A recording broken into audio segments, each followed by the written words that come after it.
ҳамада салом алайкум дӯстон, муҳаммад Шарипов ҳастам бо шумо. Имрӯз бояд ки рубрикаи антидаҷҷол боша.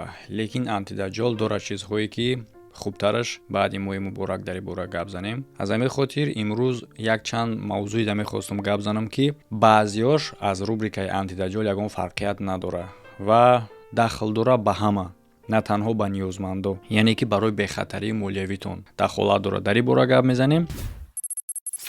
ва пеш аз оғози барнома бародаро дар ҳамин моҳи муборак як тахфиф эълон кардагияи ширкати Парвоз Авиа. Чӣ гуна ки шумо медонед, Парвоз Авиа хати метавонед шумо ба даст биёред билетҳои ҳавопаймо ба тамоми самт бо нархи дастрас ва ҳамчунин сарҳад бигзарен тавассути самолёт. Ва тахфиф боша чунинае. Билетҳои обычный мисол ай Москва Тоҷикистон, ай Тоҷикистон Москва, ҷое ки боша набоша, хулоса 500 рубл сари ҳар билет скидка мешава. Одамои граница гузарда 1000 рубл арзон мешава. Ина шербача мо дар раи граница да заправкаем гадаем, шукри Аллоҳ. Мақсад мо рафтем, шукри Худо сохшавомад гузаштем, омадем. Парвоз Авиа дӯстон, рақамҳо дар рӯи экран муроҷиат кунед. Ва ҳоло боша ма кор кардастам дар бораи видеое ки чӣ гуна шумо медонед Парвоз Авиа баромадагӣ буд дар канали ма гап задагӣ будем бо ӯ дар чӣ мавзӯъ шумо медонед. Ҳамчун оправдани бояд натова ки телефонаш дар дасташ набудай, хайр назначит ки оправдат. Не, и бояд ки ҳамин кор да ҳастай, телефонаш мегира ягон кас, телефонаш мешкана, намедонам ягон моҷаро дар сараш мея, садама да дучор мешава, фарқ надора. Клиентай. Клиент қати кор накардан дар масъулияти ияй, бемасъулиятӣ мешава кор накард. Вақти ҳамин блогере ки дар бораи Парвоз Авиа видео кардагӣ буд Абдуғаффор, қатима суҳбат кардагиай ва ин суҳбат бояд бироя. Суҳбат кам нестай. Барои ҳамин хотир ман ният доштам ки ҳамин рӯз мебироя, лекин имрӯз намебироя, чунки хеле ҳам видео дароза, хай баъд биромад баъд хитон мебинен. Ва чизе ки гап мезадем ва гуфтам барои бехатаритон муҳимай, лозимай, ин чӣ масъалаҳо ҳастай. Якум, ба ёд дошта бошен, агар як духтаре баромад гуфт ки нервничкои ма вайрон шудестай фалон беҳмадон, ёд дорен? Файзиддина гунакор кадаста будам, барое ки Файзалие одаме ки перевод кардагиян Файзалӣ ном дорад. Так, яъне ки дар асоси оне ки одамеро ки перевод кардан Файзалӣ ном дорад, то значит ки гунахкор карди Файзиддина. Ман намешнохтам, гуфтастам ки ма ҳамин яъне ки ба хотири монандӣ бестак, яъне ки ба хотири монандии номшон тура гунахкор карди, дуруст? Ма гуфтам ки агар мебаромадӣ хуб гап мезадӣ, як бора мара гунахкор накарда, да положение медаромадем, мекуфтем дикаса ки чӣ гапае. Ва як ниёзманди дига менависам ада ниёзманде ки дар канали ма видео кардагиемша. Ҳамин гуна ҳолат да ғалтидай. Чӣ гуна ҳолат да?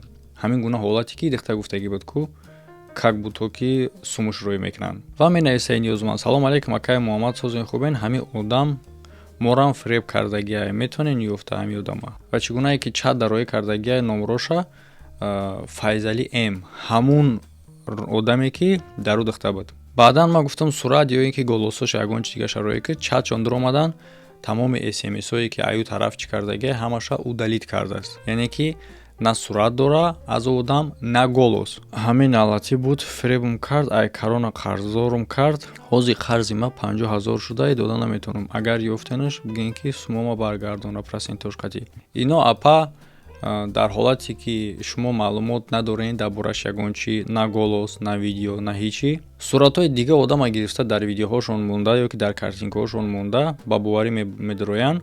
Якумаш ки вақти фиреб карданда, ин ҳамуд фиребое ки ино кардагиянд, гӯё ки мо ба шумо кимчанд ҳазор мепартоем ва шумо бояд ки ҳамин қадар сум процентша партоен. Логика дар ҳамин ҷа мешкана. Барои чӣ? Барои хотире ки одаме ки дата кӯмак кардеса бугӯша ки ҳамун суме ки дама рӯй карданӣ ку, мисол ба гуфти худат намечанд ҳазор рӯй мекунӣ, ай сари ҳамун процентша бигӣ, баъдша рӯй ка. Да ин бора чӣ ба фикр намекунед? Яъне ки ин як роҳи хеле ҳам беақлонагие ки ба ин роҳ фиреб кунӣ одама. Лекин бинен ки мешида кардаистиян одамо. Дигараш карден ҳам нигоҳ накунем ки дар главнишон сурати кира мемонанд. Нигоҳ накунем ки айноми ки гап мезананд. Видеовизов кунем. Видеовизов занг занем бинеша.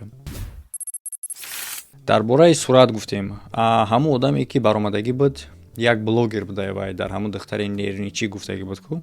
сурати як блогера мондагӣ будай. Ӯ блогер баромад, ман гуфтам биё меброем, видео мекунем, гап мезанем дикаса, ҳолата ҳамда мардум мефаҳмонем, ҳеҷ катерам гунаҳгорам накардаем. Ва ӯ духтара ҳама наоборот духтара хича машине гуфтаистай. Кине ки и блогер хича гендл гирифт, ма ман ному нишон номондагим дар ютуб мара ҳурмат мекунам, шумо маро шарманда кардем истивосу ба фикрам ки видео ютуба навдидай. В общем ҳамин хеле гарени гап зад, ман гуфтам хай гарени боши бра айпай корот. Ин масъалашта. Масъалаи дигарашта мегзарем бо бале ки жёсткитар. дигар ниёзмандӣ ки дар ман муроҷиат кардагиай. Тамошо кунед чӣ гап мешавад. Хеле ҳам ҷолиб. Рақаморо роӣ мекуна, менависа ки ҳамин номро аз номи шумо гап мезана. Мега хоҳари SM Муҳаммад мешам. SM Муҳаммад як блогер дига ҳам ҳастай дар ҳамин YouTube, SM Муҳаммад. Агар мара дидиста бошӣ. SM Шарипов, ма дар канала мондагиам. SM Шарипов. Шарипов фамилияи ман. SM аввали ҳарфи ному отчествои май. SM Шарипов ному насаби май. Вақте мегири SM Муҳаммад мемонӣ, бисёр одамо перепутат мекунанд қати SM Шарипов, барои ки номи ман Муҳаммад аст. И як просбаи пешакӣ буд. Ҳамчун як тавсия. SM-а биги аз номи каналат. SM-а ай номи каналат биги. Вагарна бинависен чӣ ҷабридаҳоиш ки ҳастай аз конкурси ҳамин одам, ма баъдан бо аздами кор мекунам дар хабарҳои дар рубрикаи антидаҷол воридиш мекунем. Подписчикош боша агар бирасонӣ ҳамин гап мара дааму. Так, чӣ гап мешавад? Нависондай хоҳари SM Муҳаммад. Ма биё ҷавобиш додум, чӣ гуфт меша? Ягон каса код под натеяка вай мошенникия. Ма хоҳар надорум. Ма як хоҳар доштум, раҳмати Худо раҳмат кунаша, мурдак соли 2015. Ма хоҳар надорум. Нигоҳ кунед бардоро. Мақсади гап аз ин чие? Телеграм канал будро, Телеграм канал дорам, ҷо чақчақ мекунем бачаҳо хати. Як божост ки бад рафтае ки хича хоҳари ма гирифтае. Хоҳари ма мурдагие вообще, як гӯё зинда шида омадае. Гӯё кӯмак мекарда боша ва кӯмак ино чӣ гуна мешавад? Ино меган ки рақамҳои картара парто ва вақте ки одаме ки агар сарфаҳм нарава, рақамҳои пушти рӯи картара меган. Дар ин ҳолат суми шуморо ва ё снимат мекунанд. Чӣ гуна? Бо баъди ҳам бо подтверждени код дар SMS меояд, урам бите меган. Тамоми суме ки дар карта дорӣ мегиранд. Тавсия: одамое ки шуморо кӯмак мекунанд ба ҳамун номрое ки дар ҳамун барномаи хайрия мондагиа, рақами телефонтон ва гуфта шудагиа ки дар кадом чӣ пайваста, ҳамун басандаи дигар рақам дар кор нест барои сум гузарондан. Дигар рақам барои гирифтан дар коре. Эҳтиёт бошен. Ана ки гуфтем ки жосткитарашда гап мезанем. Чӣ гуна медонед шумо? Дар боло и бародар гуфтестае ки ҳамин номро гуфтае ки хоҳари SM Муҳаммад мешавад. Хоҳар. Ана ки барои бо боварӣ карданаш дар инҷа роӣ кардагиай голоси мара. Телеграм канал будро, Телеграм канал дорам, ҷо чақчақ мекунем бачаҳо хати. Худаш дар фреби худаш ғалтида. Барое ки майра уже гуфтум ки ман нестам, и алакай пурсидаша, барое ки бо ба боварӣ будроя. Телеграм канал будро, Телеграм канал дорам, ҷо чақчақ мекунем бачаҳо хати. И дар аслам голоси май. Дар аслам.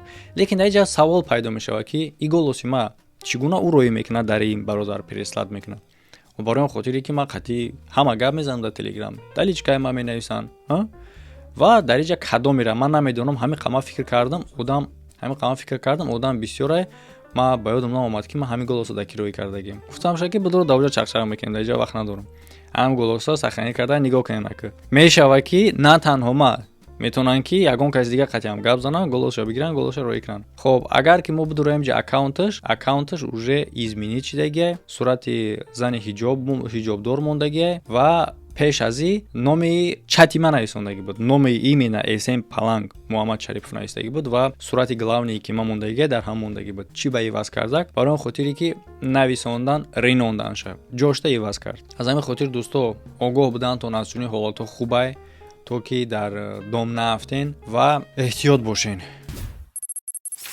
Ва як чанд масъалаи дигара гап мезанем дар бораи видеои ки ман бировардам тахфиф барои курс. Шумо метавонед ки дар курс дастрасӣ дошта бошен ба нархи 66% арзон аз нархи худашда. Як чанд мавзӯъҳое ҳастай дар ҳаминҷа дар комментария нофаҳмо одамода ҳам масъаларо мефаҳмонам. Якум масъала ки гуфтагие ки бародар дар инҷа ба ин тахфиф кадом курса мо мегирем, кадом дараҷаша мегирем. Ҳама дараҷаша бародаро. Чӣ гунае ки ман гуфтам, курс то ин қавақта 3 дараҷа дошт ва ҳар дараҷаҳо алоҳида фурӯхта мешид. Ҳоло боша дар доираи тахфиф ҳар 3 дараҷаҳо як кардагиай шумо якҷоя ба як ворид шудан ҳамаша мегирин. Оғозкунанда бигем аз А до Я тамоми маълумотро шумо дастрас карда метавонед бо чунин тахфиф, яъне ки 66% арзон. Саволи дигар, агар ки мо курса гирифтем метавонем ки бо ту видео кунем? Бале, метавонем. Саволи дигараш дар личкаи ман навистагиай. Салом алейкум бародар,